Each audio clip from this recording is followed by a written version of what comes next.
আল্লাহ সুবহানাহু ওয়া তাআলার পক্ষ থেকে আমাদের জন্য অ্যামেজিং অপরচুনিটি। এই রমাদানে কনসিস্টেন্সি বা ধারাবাহিকতায় আপনার সফলতার, এই রমাদান মাসই আপনার পরিবর্তনের সবচেয়ে টিপস আপনাদের সাথে আজকে শেয়ার করব, যা আমাদের রমাদান।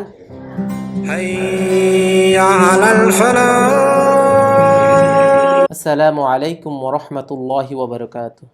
নাহমাদুহু ওয়া নুসাল্লি আলা রাসূলিহিল কারীম। আম্মা বা'দু ফাআউযু বিল্লাহি মিনাশ শাইতানির রাজীম। বিসমিল্লাহির রহমানির রহিম। ইয়া আইয়ুহাল্লাযীনা আমানু কুতিবা আলাইকুমুস সিয়ামু কামা কুতিবা আলাল্লাযীনা মিন ক্বাবলিকুম লাআল্লাকুম তাত্তাকুন। সাদাকাল্লাহুল আযীম। প্রিয় দ্বীনী ভাই ও বোনেরা এবং যে যেখান থেকে আমাকে দেখছেন, সবাইকে আন্তরিক শুভেচ্ছা ও মোবারকবাদ। পবিত্র রমাদানুল কারীম আমাদের দোরগোড়ায় চলে এসেছে। আর মাত্র কয়েকদিন পরই বরকত, নাজাত, মাগফিরাত, রহমতের পবিত্র রমাদান মাস শুরু হচ্ছে।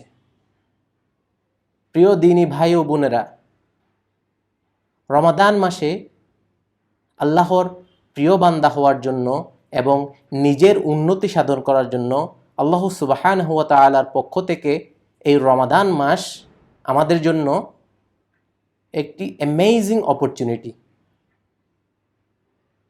এই রমজান মাসকে আমরা যথাযথভাবে ব্যবহার করতে গেলে আমাদের অবশ্যই যথাযোগ্য প্রস্তুতি গ্রহণ করতে হবে।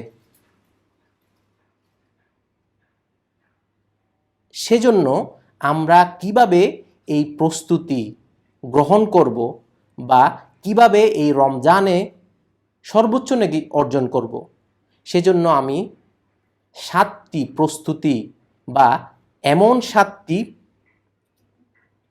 টিপস নিয়ে আজকে আলোচনা করব, যা আমাদেরকে পবিত্র রমাদানুল কারীমের সুন্দরভাবে কাটানোর জন্য এবং সর্বোচ্চ নেকি অর্জন করার জন্য সাহায্য করবে ইনশাআল্লাহু আজ্জা ওয়া জাল্লা।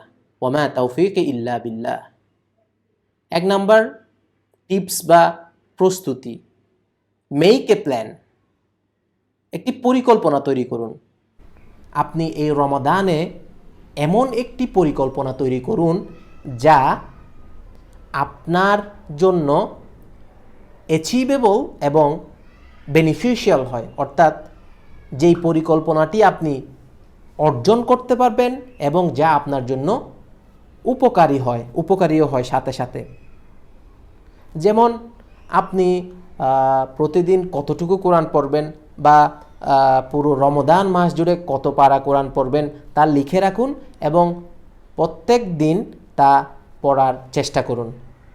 প্রস্তুতি বা টিপস নাম্বার 2, তাওবা বা ইস্তেগফার করে নতুন করে জীবন শুরু করার জন্য সংকল্প করুন।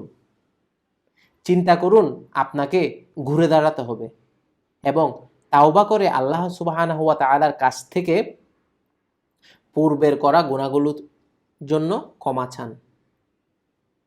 আর পরিষ্কার নিয়ত করুন, কেননা মহানবী হযরত মুহাম্মদ সাল্লাল্লাহু আলাইহি ওয়াসাল্লাম বলেছেন, ইন্নামাল আ'মালু বিন্নিয়াত, সকল কাজই নিয়তের উপর নির্ভরশীল। প্রস্তুতি বা টিপস নাম্বার 3, পুরো রমাদান মাস জুড়ে রোজা রাখার নিয়ত করুন।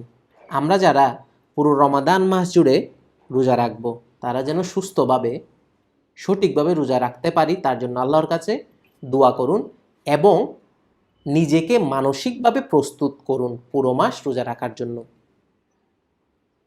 পুরো মাস রোজা রেখে কী লাভ? মহানবী হযরত মুহাম্মদ সাল্লাল্লাহু আলাইহি ওয়াসাল্লাম বলেছেন, যে ব্যক্তি ঈমানের সাথে সওয়াবের উদ্দেশ্যে রমাদানের রোজাগুলো রাখে, তার পূর্বের গুনাহগুলো ক্ষমা করে দেওয়া হয়। সুতরাং আমরা যেন পুরো রমাদান মাস জুড়ে রোজা রাখতে পারি, সেজন্য নিয়ত আমাদের করতে হবে। প্রস্তুতি বা tips number 4, manage your time. আপনার সময়কে পরিচালনা করুন। আপনি যদি আপনার সময়কে ওয়াইজলি পরিচালনা করুন, তাহলে আল্লাহ তাআলা আপনাকে পুরস্কৃত করবেন। আপনার এই রমাদান মাসে আপনার সবচেয়ে গুরুত্বপূর্ণ সম্পদ হলো এই সময়। তাই যেই জিনিসগুলো আপনার জন্য উপকারী নয় তা বর্জন এবং পরিত্যাগ করুন।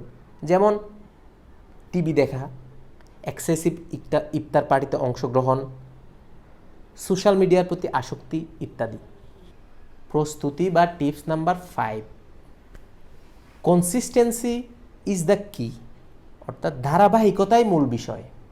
আল্লাহ সুবহানাহু ওয়া তাআলার নিকট ধারাবাহিক আমলই সবচেয়ে প্রিয় আমল। এই রমাদানে কনসিস্টেন্সি বা ধারাবাহিকতাই আপনার সফলতার মূল রহস্য। এই রমাদান মাসই আপনার পরিবর্তনের সবচেয়ে উত্তম সুযোগ। আসুন আমরা এই রমাদান মাসে মহানবী হযরত মুহাম্মদ সাল্লাল্লাহু আলাইহি ওয়াসাল্লামের সকল সুন্নাহ কনসিস্টেন্টলি আমাদের জীবনের উপর অ্যাপ্লাই করি। প্রস্তুতি বা টিপস নাম্বার 6, সঠিক পরিবেশের জন্য অনুসন্ধান বা চেষ্টা করা। Seek out the right environment. যে কোনো গাছের বৃদ্ধিতে যেমন সঠিক পরিমাণে পানি এবং আলো এবং অন্যান্য উপাদানের প্রয়োজন, ঠিক তদ্রূপ আপনি যেই পরিবেশে থাকবেন তা আপনার ইমানের উপরে একটা বিগ ইম্প্যাক্ট তৈরি করবে।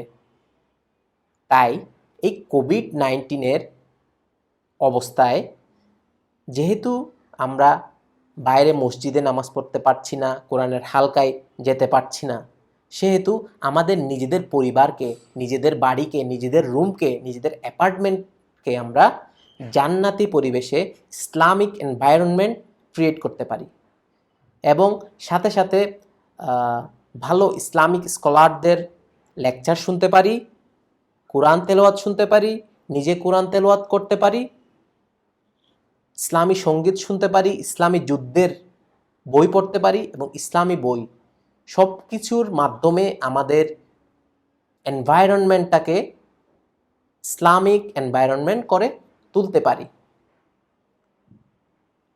ফাইনালি প্রস্তুতি বা টিপস নাম্বার 7, পুশ ইউরসেলফ। নিজেকে বা নিজের ঈমানকে এমন একটি জায়গায় নিয়ে যান যাতে নিজেই সারপ্রাইজড হয়ে যান। আপনি মনে রাখবেন আল্লাহ সুবহানাহু ওয়া তাআলা আপনাকেই এই সুযোগটি দিচ্ছেন, হয়তোবা অনেকেই যা পাচ্ছেন না। এই পবিত্র রমজান মাসে আপনি যত বেশি হার্ডওয়ার্ক, যত বেশি পরিশ্রম করবেন তত বেশি রিওয়ার্ড পাবেন ইনশাআল্লাহ। আল্লাহ সুবহানাহু ওয়া তাআলা আপনাদের সবাইকে এই কোরআন নাজিলের মাসে সর্বোচ্চ সাফল্য দান করুক এবং আপনাদের আমাদের সকলের রোজা এবং ইবাদত কবুল করুক। আমি হযরত মুহাম্মদ সাল্লাল্লাহু আলাইহি ওয়াসাল্লামের একটি গুরুত্বপূর্ণ হাদিস দিয়ে আজকের আলোচনা শেষ করব। হযরত মুহাম্মদ সাল্লাল্লাহু আলাইহি ওয়াসাল্লাম একটি হাদিসে 3 ধরনের লোককে দুর্ভাগ্য বলেছেন। তার মধ্যে এক ধরনের লোক হলো তারা যারা রমাদান মাস পেয়েও নিজেদের গুনাহ মাফ করতে পারল না। আল্লাহ আমাদেরকে যেন সেই দলে অন্তর্ভুক্ত না করেন। আপকামিং রমাদান মাস হোক আমাদের জীবনের সবচেয়ে সর্বশ্রেষ্ঠ রমাদান। আল্লাহ সুবহানাহু ওয়া তাআলা আমাদের সবাইকে কবুল করুক। আমার এই ভিডিওটি যদি আপনাদের ভালো লেগে থাকে তাহলে সাবস্ক্রাইব করুন এবং প্রিয়জনদের সাথে শেয়ার করুন।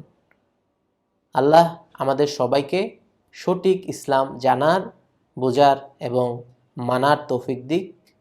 ওয়ামা তাওফিকি ইল্লা বিল্লাহ। আসসালামু আলাইকুম ওয়া রাহমাতুল্লাহি ওয়া বারাকাতুহু।